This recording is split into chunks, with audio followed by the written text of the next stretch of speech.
I'm sure he is on his way. We'll give it maybe another minute. I Okay. really, don't like to hold these meetings. He wants it being like this.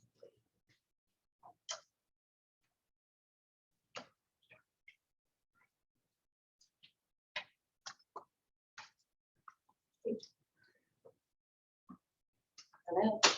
Hey, how are you?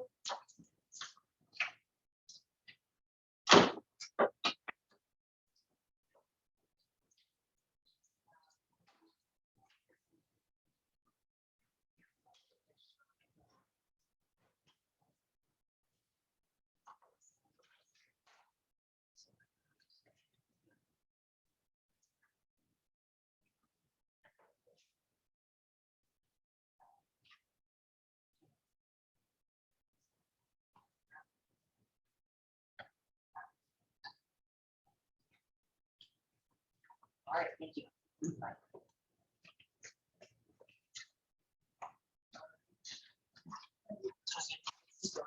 I need you to go send Jim. Good afternoon, I'm Carrie Ray. I'll call this meeting of the Erie County Board of Elections to order at 2:31. And we will move right into the Pledge of Allegiance. I Pledge allegiance to the flag of the United States of America and to the republic for which it stands, one nation, under God, indivisible, with liberty and justice for all.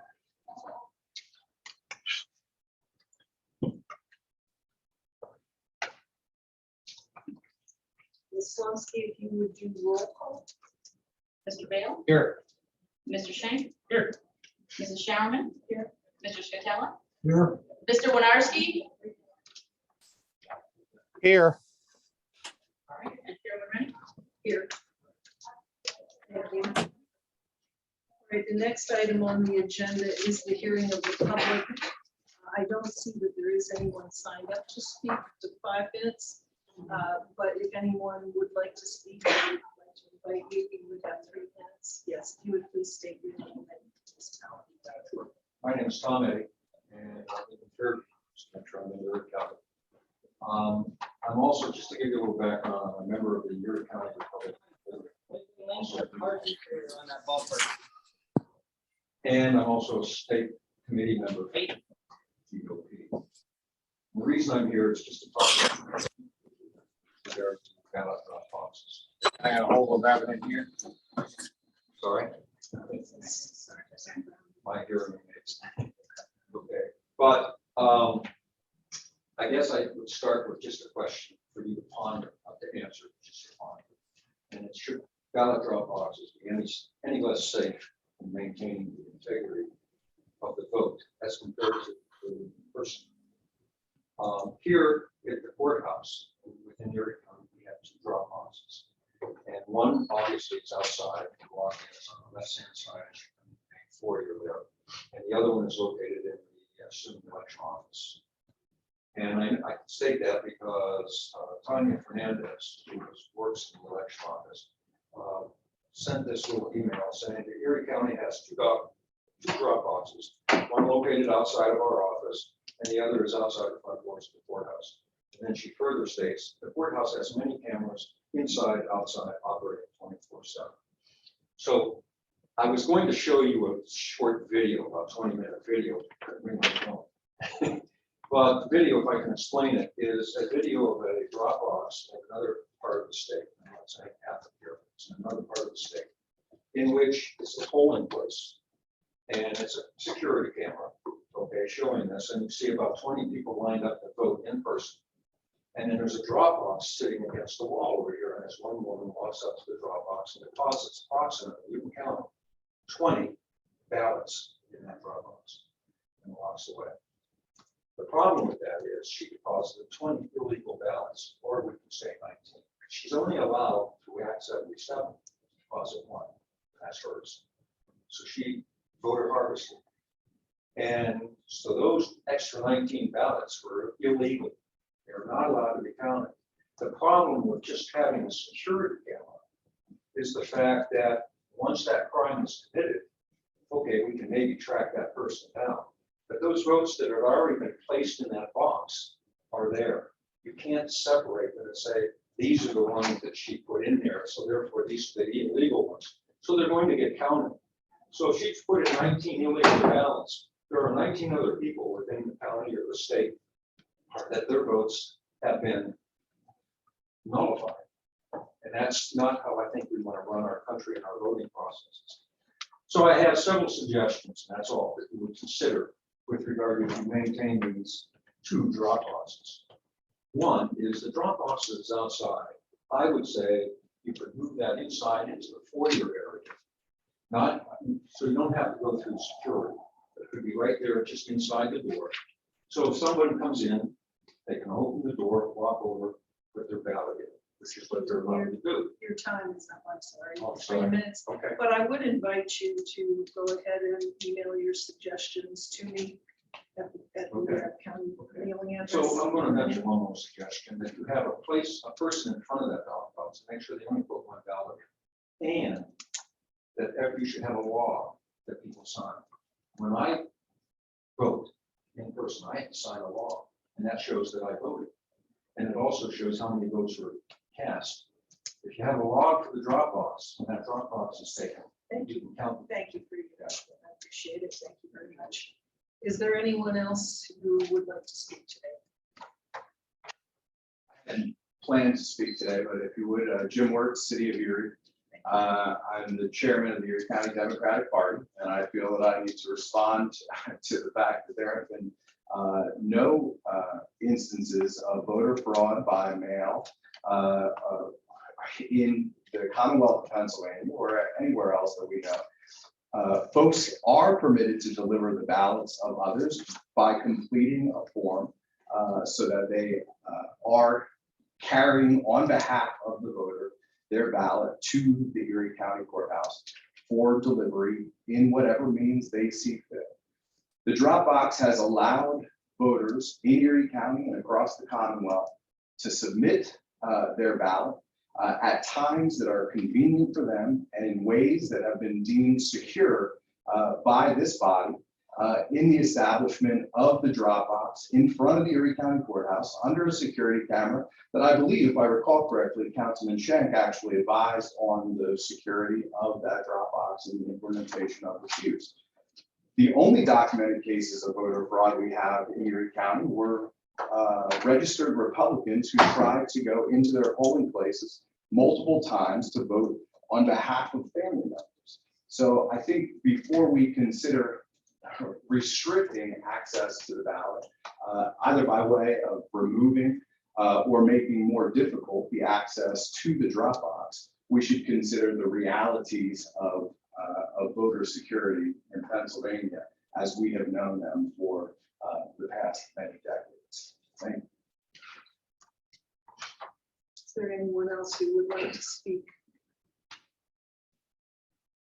Anyone else from the public who wishes to be heard? And finally, anyone else from the public who wishes to be heard at this time? Seeing and hearing none, we will move on to the next item on the agenda. And I will entertain a motion for approval of minutes of the previous meeting. It's been properly moved and seconded by Councilman Showerman and seconded by Mr. Scatella. We have a roll call vote. Just so I'm correct. Yes, thank you. So, my I remain on the ballot. So I'm still a member of the election board. I will not be participating or voting. Election board matters.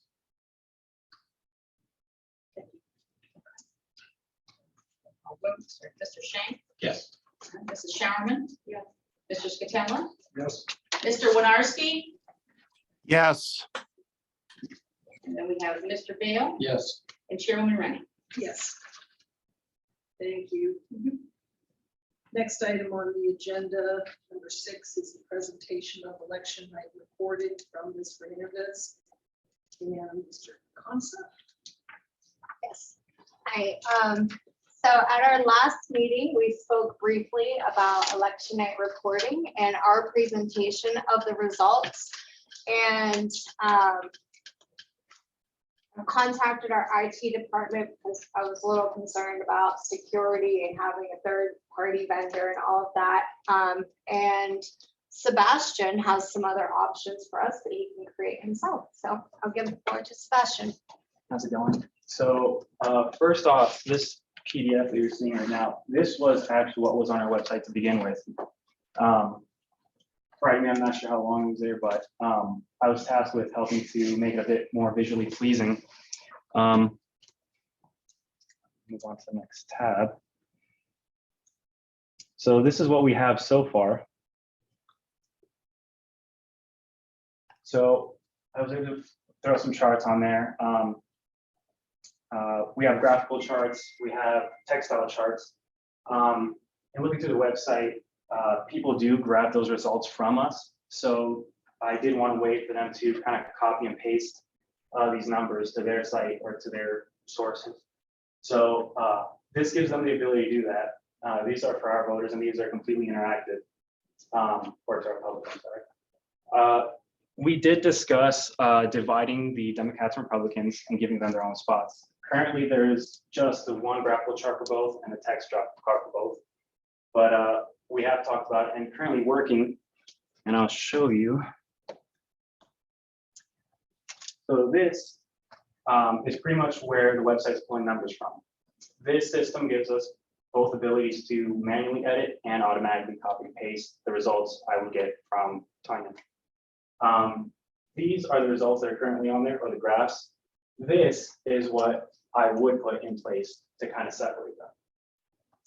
I just didn't change the color, didn't have time for me, my apologies, but this is what would come up. And then you would have two boxes near the Dem and reps, depending on who they're showing. But yeah, and as far as that, depending on how long this is, it's completely interactive. You can scroll through it. And just so I show you about the, so if you pretty much just hover over them, each result has pretty much a representation of the total and then a clear breakdown in the textile chart. Thank you. Yeah, I'm very impressed with it, and I think if it's all right with you guys, we'll continue to build this. And we can even, send it to you guys after we have this elections information built into it. Of course, we'll build it with the 0 results and post it online, and then on election night, as we start getting results, we'll enter them into the database. But we'll continue to work together to make sure that the charts are exactly where we want them. Thank you so much. We really appreciate it. I think having that visual, it does make a big difference. And there's a lot of anxiety, as everyone knows, on election night reporting, and especially after it goes a couple of days in, when you're still counting. But this is a great feature to have. To have that sort of breakdown and reporting is very, very helpful. So thank you again. Thanks, Renee. Thanks, Sebastian. Right, we will move on then to, do we need an approval for that? I don't think we do. We're just going to continue. No, on. we just wanted to present it to you. Okay, all right, thank you. We'll move on to number 7 then, the election report by Ms. Slansky. Absolutely. And again, kudos to all the time and effort Tanya and Sebastian have put into that website. It's a good start for sure. A couple of things I want to mention. The staff has been obviously working very hard to prepare for May 17th. Had a chance to spend some time with them when they were reviewing the new legislative districts. Reviewed those multiple times to make sure all the ballots were set based on new legislative districts. We actually sat in this room and went literally line by line to make sure all ballots have been reviewed and all are updated with any removals from the Department of State. The poll worker training has been a great success. Continuing, I've got a couple more of those coming, making sure all poll workers are completely trained and trained correctly and ready to go. All judges of election positions have been filled. The team is working with the judges to make sure their particular precincts are filled as well. Excitement for next week. The logic and accuracy testing will take place next week. That's on Wednesday, April 20th. Of course, here in the election office in room 112, and also in our warehouse, 901 West 12th Street, Suite 205. That will begin at 9 a.m. Then also something exciting, once the ballot is hopefully certified this afternoon in the meeting, we will be able to begin the early in-person voting on Monday. In, of course, our voter registration election office, office 112, obviously, from 8 a.m. to 4:30 p.m. The only thing we note is that it might take a little bit of time for voters when they come in. There'll be a form to fill out, and take up to 15 minutes, so it might take a little bit longer. So we have that, the notes that the team's been working on. Other areas of note, as of today, we've received 15,912 applications for mail-in ballots to be mailed. Mail ballots, excuse me, to be mailed. We've received confirmation from Jeff Haynes with Haynes Printing that after the approval, when he has been able to proceed with the ballot as a whole, that they're targeting for the first batch of ballots to be in the mail by the end of next week. And that's what they're targeting right now. We'll know more once we have an update from him next week. I have requested that he update us at the end of every evening, so we know which particular batches have been sent out. So we have more of an update, and once we have that, hoping to work with IT to be able to post that on our website. But Jeff said that may be a little bit of a challenge, but we're gonna have further conversations about that. But most importantly, by the end of next week, we should have ballots in the mail. Another thing I want to note as well, with the Democratic State Committee, there was some concern to make sure we have everything done correctly with having a non-binary candidate on the ballot. We asked for clarification with the Department of State. And I'm going to read this directly to make sure I got this correct. But originally it was supposed to state the 2 females and the 2 males with the highest number of votes to be elected, and the person with the next highest of votes to also be elected. The Department of State said that it comes down to, when the clarification they provided was that we certify the totals, and then in turn, they certify the totals and pass it along to the party. The party then certifies the winners back to the department. And then at that point in time, they encouraged us to reach out to Mr. Wertz over here, Democratic Chairman. So we did. We received confirmation back in writing from Mr. Wertz that based on the gender rules within the Pennsylvania Democratic Party bylaws, Dr. Titus was the non-binary candidate on the ballot, intended to compete for votes in the category of male committee person. Dr. Titus and the Erie County Democratic Party, which will be represented by the locally elected members of the Democratic State Committee, applied the past practice for organizations with gendered structured by which non-binary members simply select a gender identification for the purpose of organizational accounting, but retain their individual identification for other purposes, internal and external to the organization. Therefore, on behalf of Dr. Titus and the Erie County Democratic Party, I respectfully request that Dr. Titus' votes be counted among the male candidates on the ballot for the Democratic State Committee in 2022, and Dr. Titus confirmed that as well. So Tanya and her team has made the adjustments, and that has changed on the ballot as well. And we have it all set for your approval. And that concludes my report, Madam Chair. Very good. Are there any questions at this time from any of the members of our board of elections?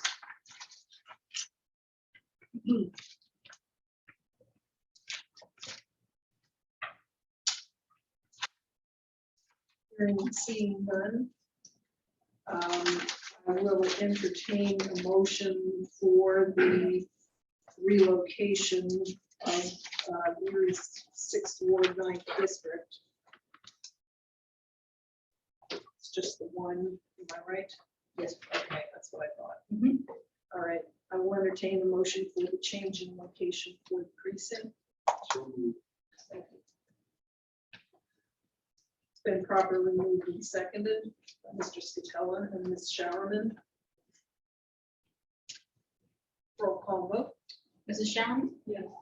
Mr. Scatella? Yes. Mr. Winarski?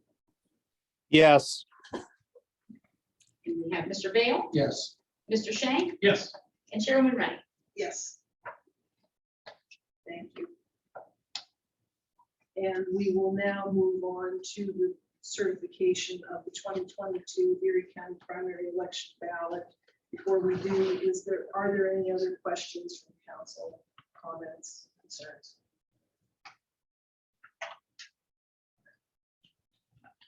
Hearing and seeing none, I will entertain a motion for the certification. Second. It's been properly moved and seconded by Mr. Shank and Mr. Scatella. Roll call vote. Mr. Scatella, Yes. Mr. Winarski, yes, Mr. Bale, Yes. Mr. Shank, Yes. Mr. Showerman. Yes. And Chairman Rennie. Yes. Are there any other questions or comments from the board at this time?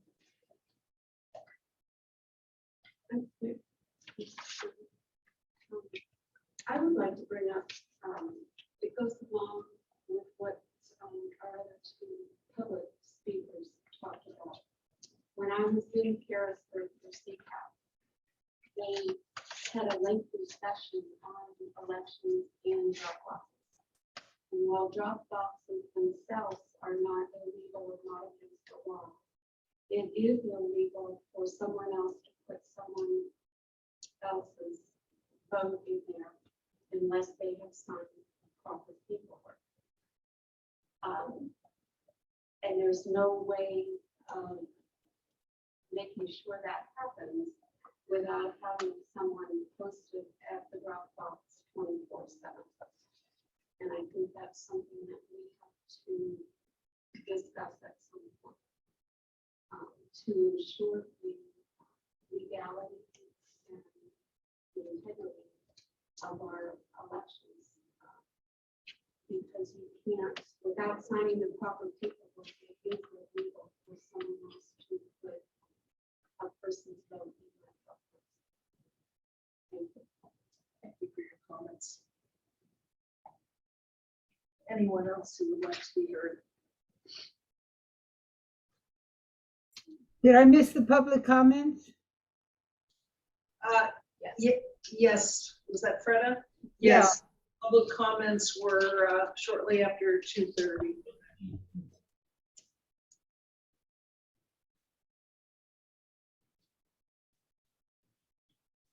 I understand the concerns. I do. No one else has any others. I do understand the concerns about election security and so forth.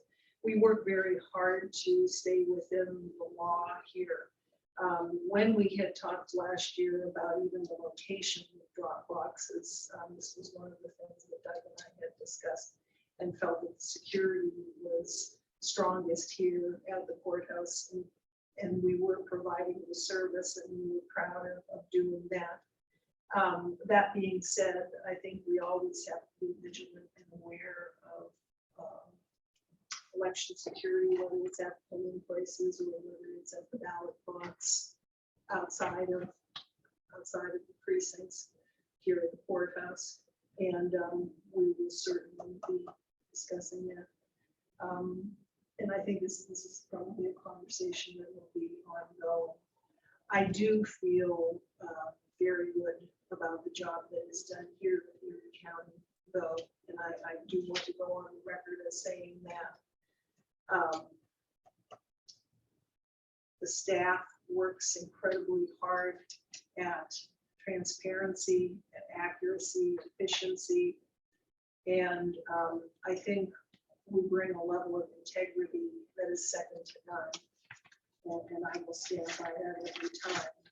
And again, that being said, that doesn't mean that you have to relax from setting the proper standards. So I think it always bears scrutiny, and we will continue to discuss. So that's true. All right, anything else for the good of the order? I will entertain a motion for adjournment. We are adjourned. Thank you very much.